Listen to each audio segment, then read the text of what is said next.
think reform is a grossly overused, abused word in India since September. What India announced were a set of long overdue, constructive, positive measures, with a couple of them being reformist or broadly labeled as reforms.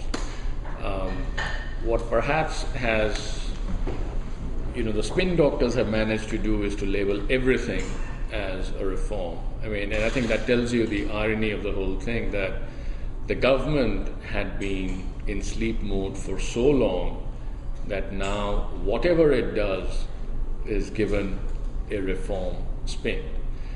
Increasing diesel prices, administratively set diesel prices, is not a reform. Having a bailout package for state electricity boards is not a reform. Push towards retail FDI, definitely.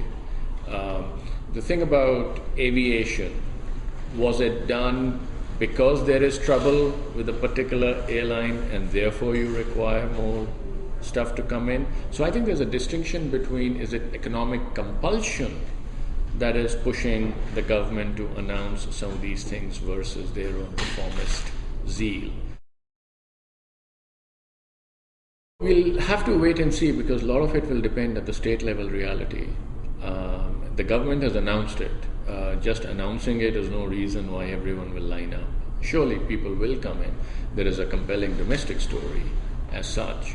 But don't forget, the good times were when domestic retailers did not want FDI to come in, and now because there's a certain compulsion, it's been opened up. Very welcome.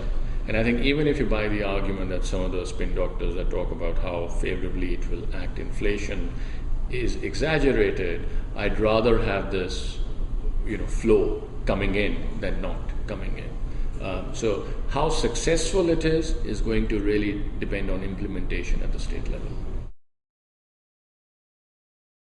Ministry of Finance needs to realize that gone are the days when diktats could work. In fact, I think one of the reasons why RBI may not have cut rates, even though it has eased, not via cutting rates, is because had it cut rates, it would have been ridiculed by people saying that, look, it did under government pressure. So I think Chidambaram's public pressure was too public. There are enough things that can be done behind the scenes, not in the public domain, and a relevant outcome can be achieved.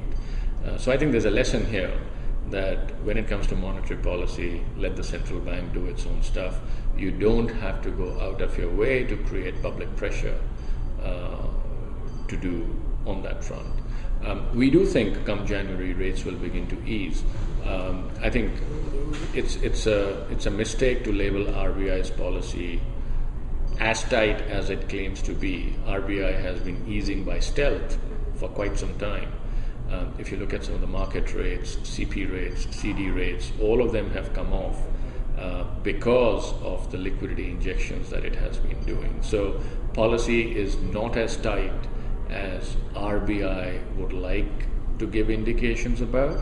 Equally, it has not been following its own guidance, so its walk is different from its hawkish talk. And our own expectation is over the next 12 months or so, we will see roughly around 100 basis points in rate cuts coming through. I don't think the debate really should be or is about whether or not there will be change. It's really about the magnitude of change.